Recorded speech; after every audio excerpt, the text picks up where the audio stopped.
नाज़रीन आदाब, ताज़ा खबर में आप सभी का इस्तकबाल है। मैं हूं आफरीन। आइए नजर डालते हैं हेडलाइंस पर।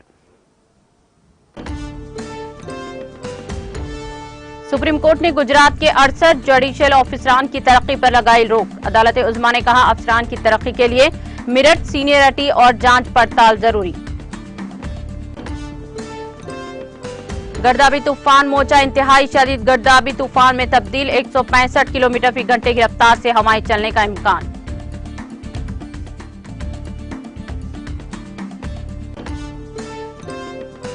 कर्नाटक से में मुत्तालिक असेंबली की पेश क़यासी के बाद तनवीर अहमद ने दिया चौंका देने वाला बयान। कहा, कांग्रेस की 110 सीटें मिलने के बावजूद भी वो नहीं बना सकेगी हुकूमत।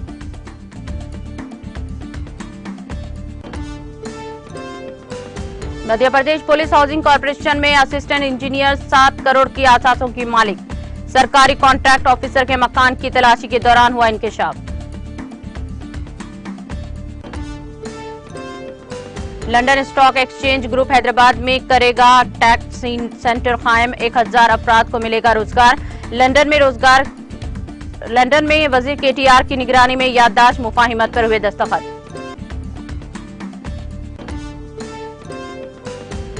केसीआर के चीफ एडवाइजर की हैसियत से सोमेश कुमार ने संभाला चार्ज। एतमाद और रियासत की खिदमत का मौका फराहम करने पर वज़ीर आला से किया इज़हार तशक्कुर। और अब खबरें तफसील से। सुप्रीम कोर्ट ने जुमा को गुजरात के 68 अदालती अफसरान को जिले जज के ओहदे पर तरक्की देने को गैर कानूनी करार दिया और इस मामले को अदालत में जेर गौर होने का हवाला देते हुए रियासती हुकूमत के नोटिफिकेशन पर जुमा को रोक लगा दी। जस्टिस MR शाह और justice CTV Ravi Kumar bench ने अदालती अफसरान को तरक्की देने के लिए गुजरात हाई कोर्ट की सिफारिश और इस सिलसिले में रियासती हुकूमत के नोटिफिकेशन पर रोक लगाने के हुक्म दिया है। बेंच ने 68 जुडिशियल अफसरान को प्रमोशन के तनाजे पर हतमा फैसला तक प्रमोशन से कबल ओहदों पर बरकरार रहने का हुक्म दिया है। बेंच की सरबराही करने वाले जस्टिस शाह ने फैसला सुनाते हुए कहा कि मुत्तल्लिका जुडिशियल अफसरान की तरक्की का मामला अदालत में जेर गौर है। ऐसे में इनकी तरक्की का नोटिफिकेशन जायज नहीं है। जस्टिस शाह की सरबराही में 2 रुकनी बेंच ने अपने फैसले में कहा कि जुडिशियल अफसरान की तरक्की के लिए मेरिट, सीनियरिटी और जरूरी जांच पड़ताल जरूरी है। इनको नजरअंदाज किया जाना गैर कानूनी है। सुप्रीम कोर्ट के इस हुक्म से जिन 68 जुडिशियल अफसरान की तरक्की पर रोक लगा दी है, इनमें हंस मुखभाई वर्मा शामिल है। मिस्टर वर्मा ने हितक इज्जत के एक मुकदमे में कांग्रेस लीडर राहुल गांधी को मुजरिम करार देते हुए सजा सुनाई थी। इस फैसले के बाद मिस्टर गांधी की लोकसभा की रुकनीत खत्म कर दी थी।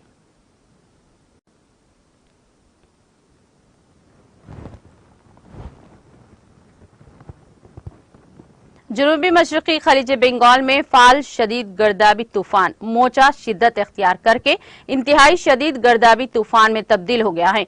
महकमा मौसमियात के हुक्काम ने जुमा को ये इत्तला दी। उन्होंने कहा कि गुज़िश्ता 6 घंटे के दौरान 9 किलोमीटर फी घंटे की रफ्तार के साथ शुमाल की तरफ बढ़ते हुए मोचा एक इंतहाई शदीद गर्दाबी तूफान की शक्ल इख्तियार करने के साथ ही जनूब मशरकी खलीज बंगाल से मुत्तासिल वसता में मरकूज होगा।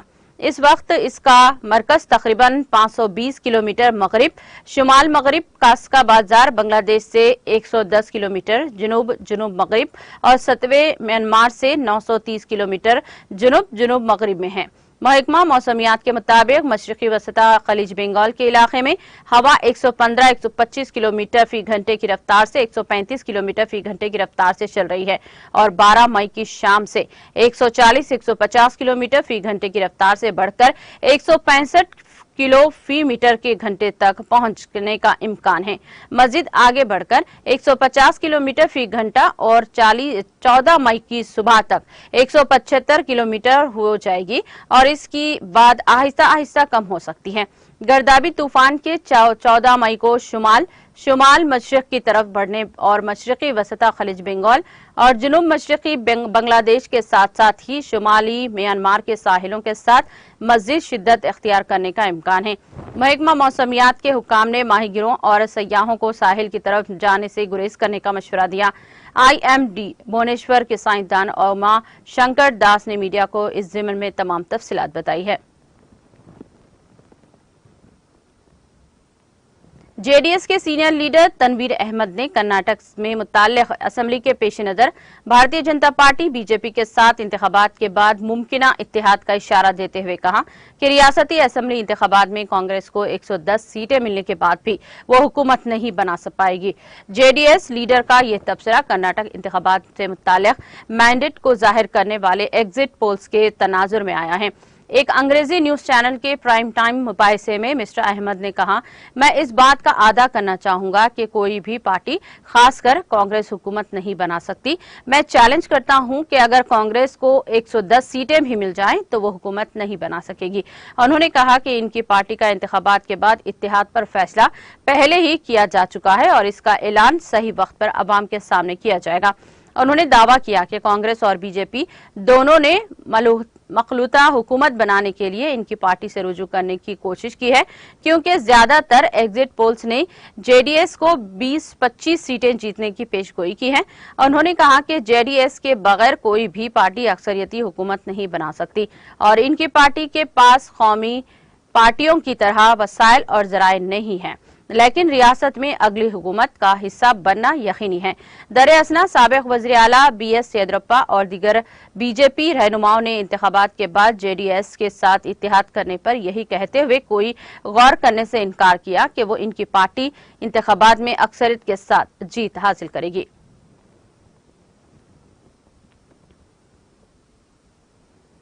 उत्तर प्रदेश के सहारनपुर में होने वाले बल्दियाती इंतखाबात के लिए वोटों की गिनती के लिए जिले इंतजामिया ने सख्त हिफाजती इंतजाम किए हैं। Deputy district election officer municipal corporation Rajneesh Kumar Mishra ने जुमा को कहा कि रियासती इलेक्शन कमीशन उत्तर प्रदेश की तरफ से दी गई हिदायत के मुताबिक मेयर के उम्मीदवार और म्युनिसिपालिटी और टाउन पंचायत के ओहदे के उम्मीदवार के वोटों की गिनती के लिए सदर और काउंसिलर के ओहदे के उम्मीदवार सिर्फ एक एजेंट रख सकेंगे। एक वक्त में उम्मीदवार या इसके इंतखाबी एजेंट या इसके काउंटिंग एजेंट्स में से सिर्फ एक शख्स ही गिनती की मेज पर मौजूद होगा। खास या बहुत खास अफराद और इनके साथ आने वाली सिक्योरिटी एहलकार गिनती की जगह या पंडाल में दाखिल होने के मजाज नहीं होंगे। गिनती के पंडाल में chairperson, counting agent, election agent के ओहदे के लिए उम्मीदवार और इसी शहरी इदारे के मेंबर या काउंसिलर के ओहदे के लिए उम्मीदवार या काउंटिंग एजेंट या इसी वार्ड का इलेक्शन एजेंट जिसमें वोटिंग की गिनती हो रही हो रह सकते हैं। किसी भी उम्मीदवार या दूसरे वार्ड से मुताल्लुक रखने वाले शख्स को पंडाल में दाखिल होने की इजाजत नहीं रहेगी। मिस्टर मिश्रा ने कहा कि 13 मई को होने वाले बल्दियाती इंतखाबात की गिनती के लिए सिक्योरिटी के वसी तर इंतजाम किए गए हैं। वोटों की गिनती की जगह के आसपास किसी भी किस्म का हुजूम जमा होना ममनुआ है। रेन्यू स्कूल दिल्ली रोड के मेन गेट के अंदर उम्मीदवारों का काउंटिंग एजेंट्स के अलावा किसी को दाखिल नहीं किया जाएगा। इसके साथ ही दिल्ली रोड पर वाक़े स्कूल के 100 मीटर के अंदर भीड़ को आने की इजाजत नहीं होगी। जीतने वाले उम्मीदवार को सर्टिफिकेट दिए जाएंगे और बराह रास्त इनके घर भेजे जाएंगे। किसी उम्मीदवार के जीतने की सूरत में इसके जुलूस निकालने पर भी पाबंदी होगी। मज़कूरा हिदायत पर अमल न करने वालों के खिलाफ कानूनी कार्रवाई अमल में लाई जाएगी। इसके लिए पुलिस अफसरान को हिदायत जारी कर दी गई है। सरकारी कॉन्ट्रैक्ट ऑफिसर के आसासे देखकर अफसरान हैरत रह गए हैं। लोक आयोग के अफसरान ने हेमा मीना के घर की तलाशी ली, जो Madhya Pradesh police housing corporation में कॉन्ट्रैक्ट इंचार्ज असिस्टेंट इंजीनियर के तौर पर काम कर रही हैं। इन तलाशियों के दौरान मीना की जायदाद की फेहरिस्त देखकर अफसरान हैरान रह गए। मालूम हुआ है कि इसने अपनी आमदनी से ज्यादा जायदादें जमा कर रखी हैं। लोक आयोग ने जुमेरात की सुबह से हेमा मीना की भोपाल में रिहाइश गाह की तलाशी ली है। अब तक 7 करोड़ रुपए के आसासों का पता चलाया जा सका है। इस बारे में चौंका देने वाली बात तो यह है कि इसकी माहाना तनख्वाह सिर्फ 30,000 रुपये है। ताहम इतनी बड़ी मकदार में आसासों का जमा होना एक गर्मा गर्म मौजूए बहस बन गया है। आसासों की मालियत इनकी तनख्वाहों से 232% ज्यादा है। हुक्काम की 7 लग्जरी कारें, गर्सनल की कीमती 2 दर्जन मवेशी और 30 लाख रुपये मालियत का 98 इंच का जदीद तरीन टीवी मिला है। पता चला है कि हेमा ने अपने वालिद के नाम पर 20,000 मुरब्बा फीट जमीन खरीदी है और 20 लाख रुपए की लागत से एक आलीशान घर बनाया है। इसके अलावा दीगर इलाकों में भी प्लॉट खरीदे जाने का नतीजा निकला है। इनके अलावा दीगर इलाकों में भी प्लॉट खरीदे जाने के नतीजे निकले हैं। हुक्काम को इसके रिहायशी अहाते में 100 कुत्ते, एक मुकम्मल wireless communication system, mobile chambers और दीगर कीमती सामान भी मिले हैं। इसके अलावा अफसरान ने अपनी तहकीकात में पाया कि तकरीबन 20 गाड़ियां हेमा मीना ने खरीदी थी। इसमें ट्रैक्टर, चावल की थ्रेशर और कटाई करने वाले और बहुत से ज़रूरी आलात शामिल हैं। फिलहाल लोक आयुक्त के अहलकार 3 इलाकों में तलाशी जारी रखे हुए हैं। इन छापों में मजीद गैर कानूनी असासों का इंकशाफ होने का इम्कान है। हुक्काम ने इंकशाफ किया कि हेमा के खिलाफ अंसदात बदउनवानी एक्ट के तहत मुकदमा दर्ज किया गया है।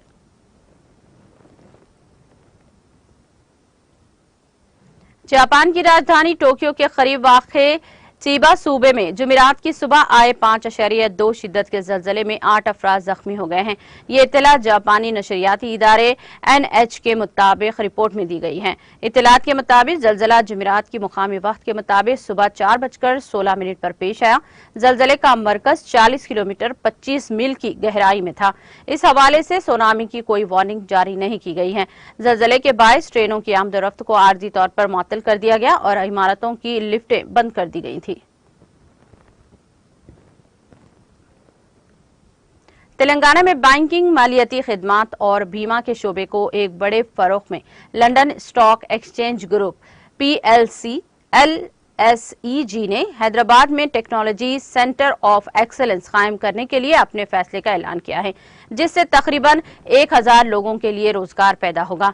ये ऐलान IT और सनत के वजीर के तारक रामाराव ने किया, जो इस वक्त बरतानिया के दौरे पर मौजूद है। उन्होंने Antony McCarthy group CEO LSEG से लंदन में मुलाकात की।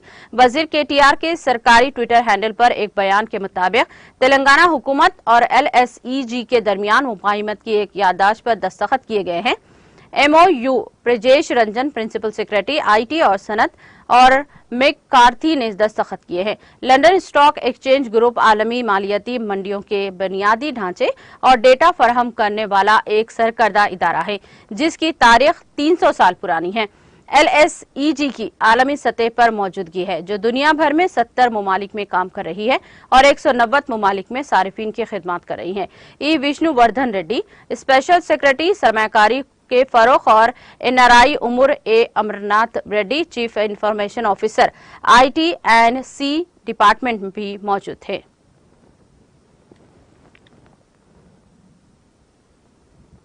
तेलंगाना के साबिक चीफ सेक्रेटरी सुमिश कुमार ने जुमा को यहां सेक्रेटेरिएट में वज़ीर आला के चंद्रशेखर राव के चीफ एडवाइजर की हैसियत से चार्ज संभाल लिया है। मिस्टर कुमार को 9 मई को वज़ीर आला का चीफ एडवाइजर बनाया गया था। इन्हें काबिनी वजीर का दर्जा दिया गया है। चीफ सेक्रेटरी एस शांति कुमारी की जारी करदा हुक्म के मुताबिक मिस्टर कुमार 3 साल तक इस ओहदे पर रहेंगे। सोमेश कुमार ने एक बार फिर इन पर एतमाद करने और इन्हें रियासत की खिदमत करने का मौका फराहम करने के लिए वज़ीर आला का शुक्रिया अदा किया। चीफ एडवाइजर के चार्ज संभालने से पहले पुजारियों ने इनके चैम्बर में पूजा की। बाद अज़ां सेक्रेटेरिएट के अफसरान और अमले ने मिस्टर कुमार को मुबारकबाद पेश की।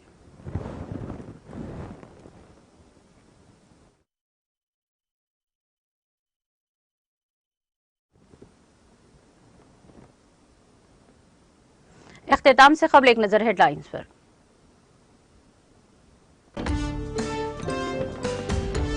सुप्रीम कोर्ट ने गुजरात के 68 जुडिशियल अफसरान की तरक्की पर लगा दी रोक। अदालत उज़्मा ने कहा, अफसरान की तरक्की के लिए मेरिट, सीनियरिटी और जांच पड़ताल जरूरी।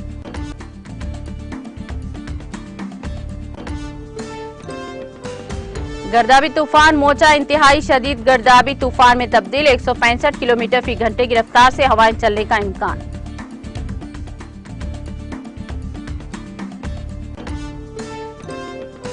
कर्नाटक में मुताल्लिक़ असेंबली की पेश क़यासी के बाद तनवीर अहमद ने दिया चौंका देने वाला बयान। कहा, कांग्रेस को 110 सीटें भी मिली जाएं तो वो नहीं बना सकेगी हुकूमत।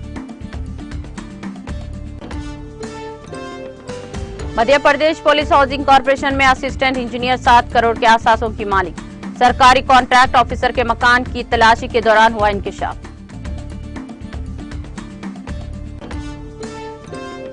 London stock exchange group Hyderabad में करेगा टेक सेंटर कायम, 1000 अफराद को मिलेगा रोजगार। लंदन में वजीर केटीआर की निगरानी में याददाश्त मुफाहिमत पर हुए दस्तखत।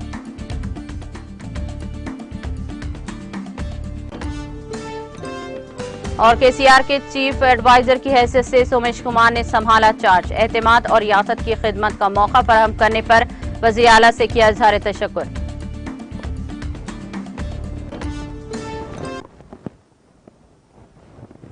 ताज़ा खबर में फिलहाल इतना ही। दीगर अपडेट्स और प्रोग्राम के लिए जुड़े रहिए टीटीवी के साथ।